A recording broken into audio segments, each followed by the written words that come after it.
It's a college ball Tuesday. Tennessee won again. The rest of the SEC just kind of stacked up behind them. Big shakeup in the Pac-12 race. And let's talk about some of these pitchers that are draft eligible that have made a name for themselves this year. You are Locked On MLB Prospects, part of the Locked On Podcast Network. Your team every day.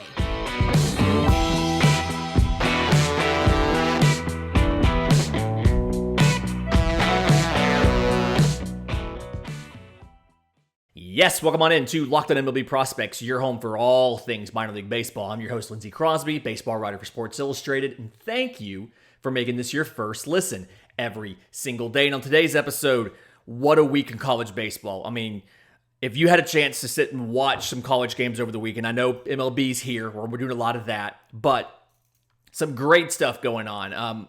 Before I get to the great stuff, though, I do have to mention Tennessee won again. So Tennessee swept Missouri. So Tennessee's now 31-1. Tennessee has a 23-game winning streak. I don't really know what else we can say about this Tennessee squad. 12-0 start in conference play. Never happened in the history of the conference. The record was 11-0. It was like 3 teams. And it's something where there's offense, there's defense, there's pitching. They've got everything. I don't really know how to talk about it. So let's just move on. They're great. We know that. They're playing Alabama this weekend. I feel bad for Alabama. Never thought as an Auburn fan I'd say that, but there you go. Some of the big stories here. Miami and Virginia met. We previewed this last week on College Baseball Tuesday, and we talked about how this was going to be an explosive matchup. Virginia led the country in scoring, 11 runs per game. 4th in the country in ERA, 2.84. They were number 2 in the country. Miami goes into Mark Light Field and just whoops them. Okay? Virginia goes from scoring 11 runs a game to scoring 11 runs all series. So Miami's now number 2. And it's a situation where, Virginia is, I don't necessarily know what Virginia does here. So Jake Gelliff, the outfielder, was leading the country in home runs entering the weekend, goes 0 for 10. They got 5 innings on Friday from their Friday night guy. It's the most they got from their starters all weekend. And that ace, that's the ace of their staff. He's given up 12 runs, 11 of them earned in 9 innings in the last 2 weeks. Again, 11 runs per game. They scored 11 for the whole weekend. So they're now 4 games back of Miami for the division. But still have a top 10 RPI.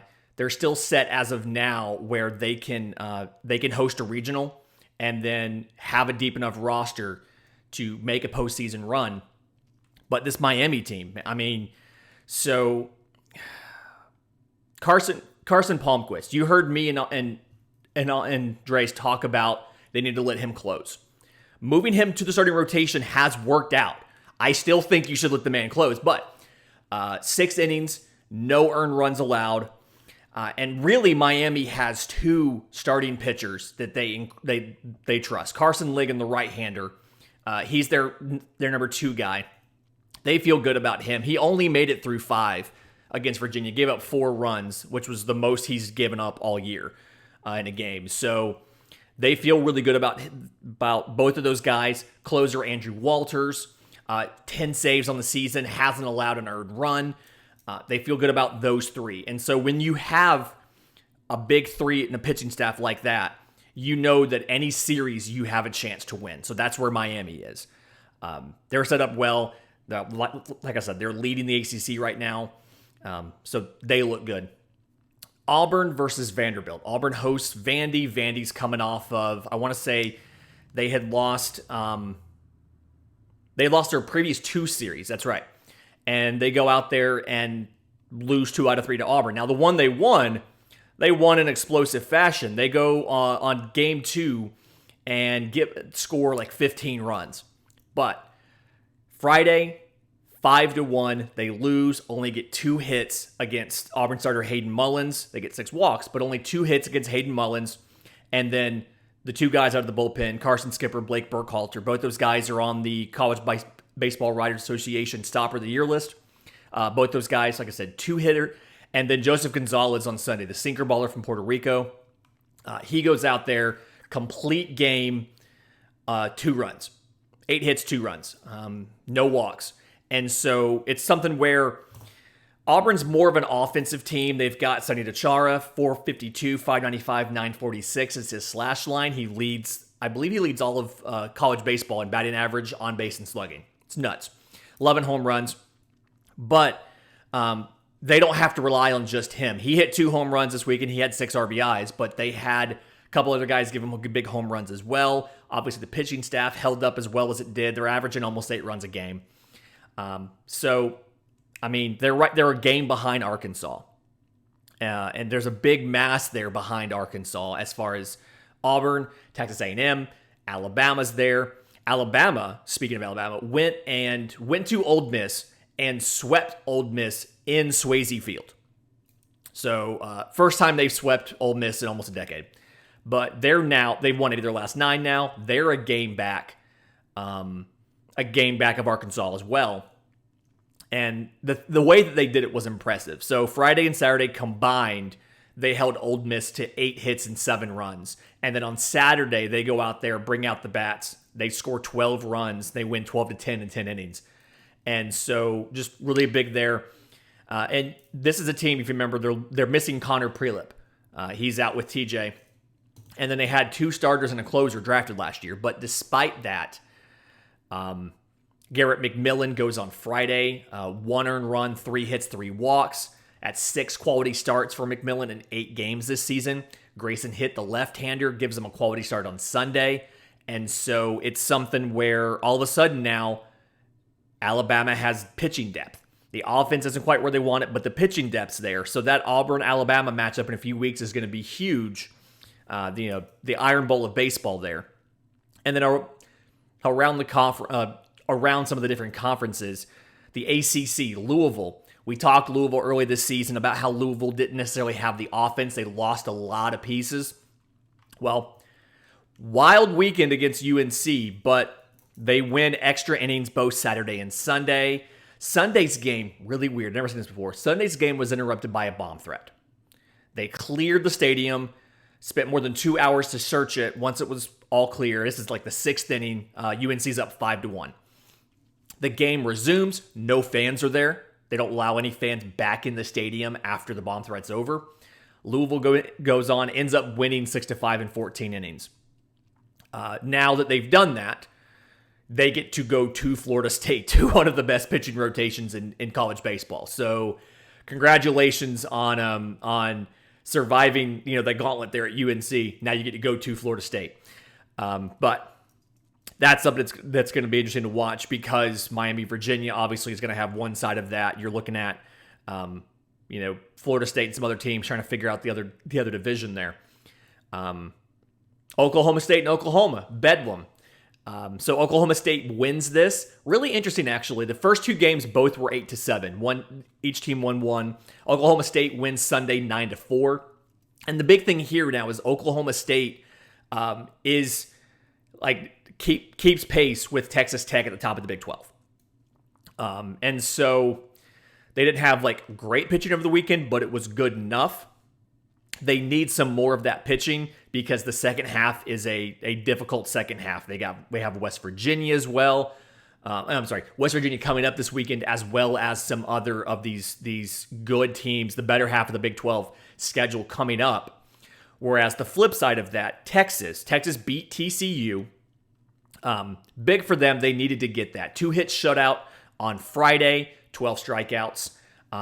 They lose 7-5 on Saturday. They come back, win 7-3 on Sunday. Only the second time they've played at home since February, which is weird for a Texas team. I guess they hosted a bunch of games early in the season, so they then had to go on the road a bunch. So they get a bunch of home games now, and they get to play Baylor, Kansas, and Kansas State, which combined are 4-20 in the Big 12. So Texas struggled early. They played the hard part of their schedule early. They kept pace as well as they could. Now they get a chance to get some of that ground back because they played some bad teams. Pac-12 race got really messed up. Arizona was hosting last place Washington State. Washington State comes in, wins game 1 11-5, wins game 2 6-5. They've won the series. Arizona ends up winning the finale 5-2. So they're technically still in first place in the conference, but they're tied with Oregon State and UCLA. They're tied with Oregon State, and then UCLA, Stanford, and Oregon are all within like a game and a half. And because they lost to Arizona State on Tuesday, their RPI has fallen down to like 33. So they really need to win out a majority of their schedule if they want to host regionals. And now they've lost 3 series at home, which they haven't done since like 2015. So it's something where a lot of concern there. I've seen some projections that don't even have them in the 8 for Omaha now after this last week that they had. So a lot of games they have to do there. And in just a minute, I do want to talk about some of the exciting upcoming matchups that you're going to be able to watch this weekend.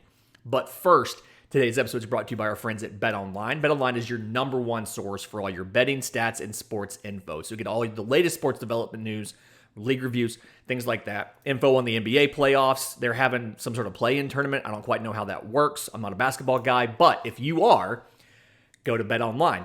Obviously, the MLB stuff is all up. You can get home run leader odds. You can get player of the year odds. You can get rookie of the year odds. The futures are still there. And they're usually due for an update sometime soon based on the first weekend of action. So head to the website today or use your mobile device to learn more about the trends in action because BetOnline is where the game starts.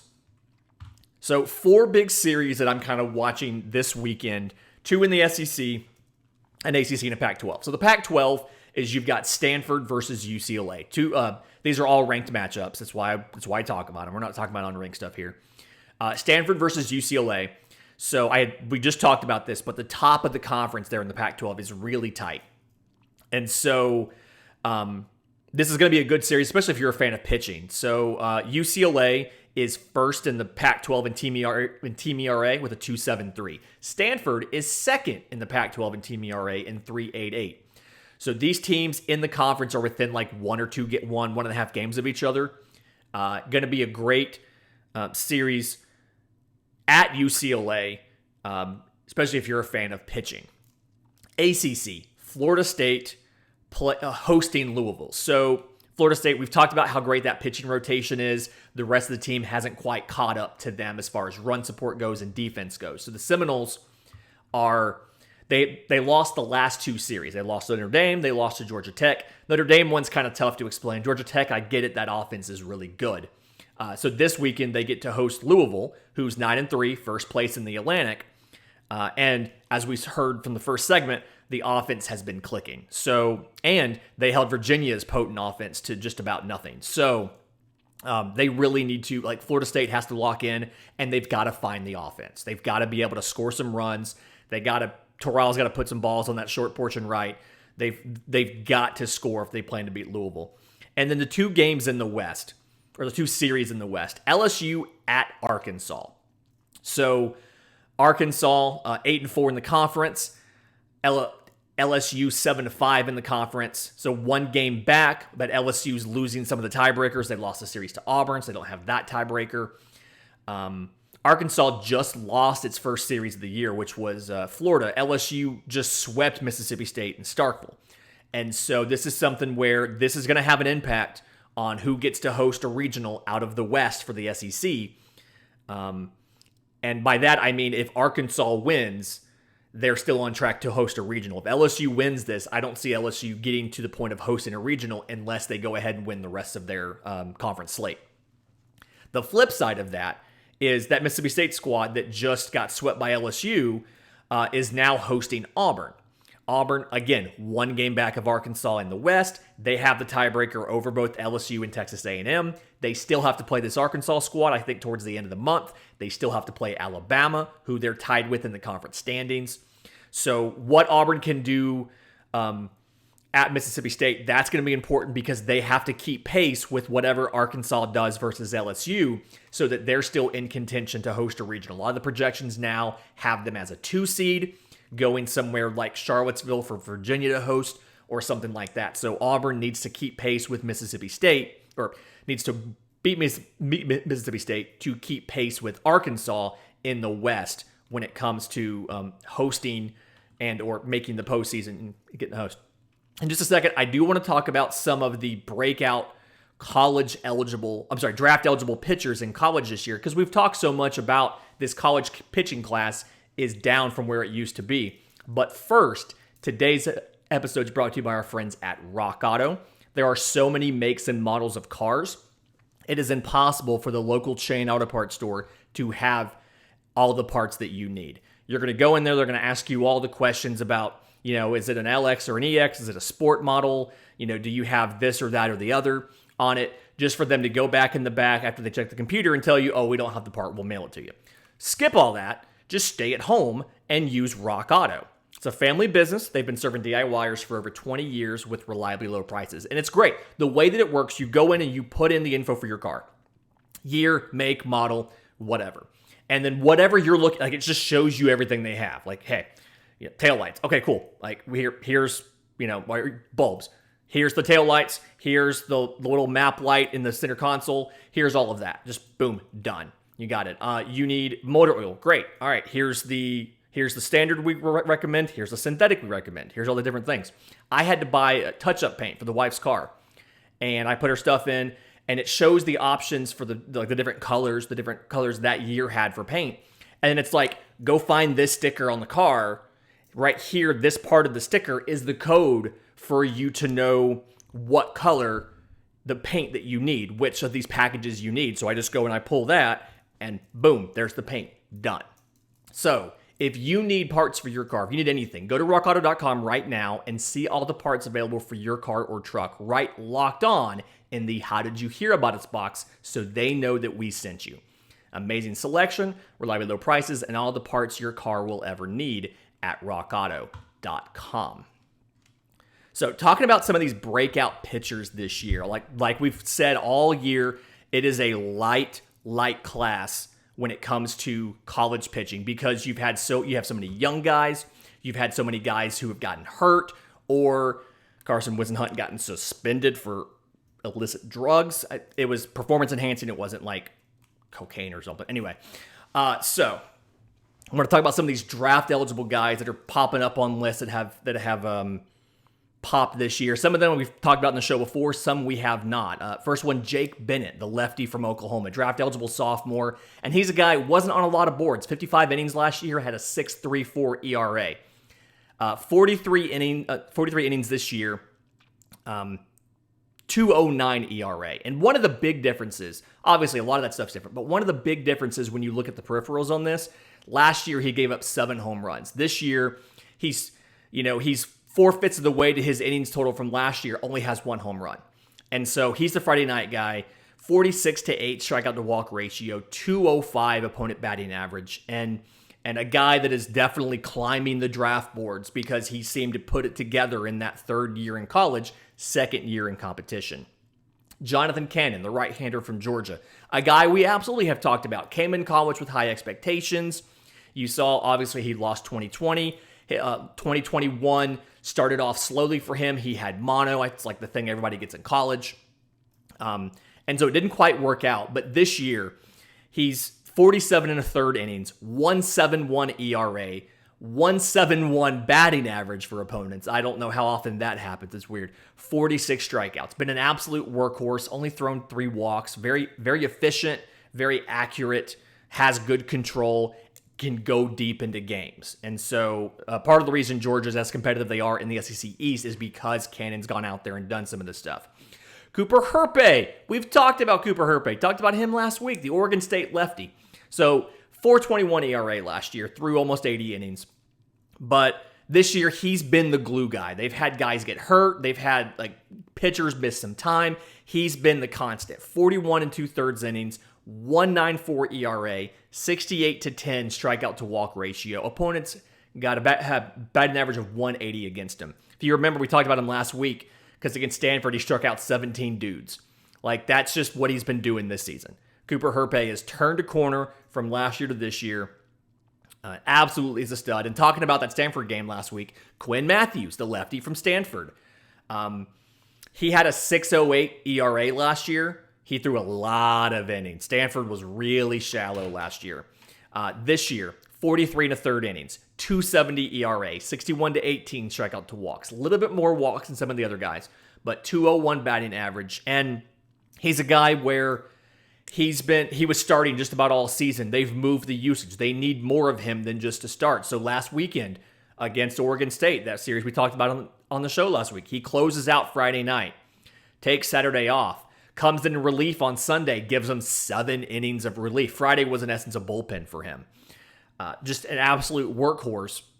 They're using him, and he's been effective. He's been good at it. We talked about Louisville earlier in the show. Jared Poland, the righty.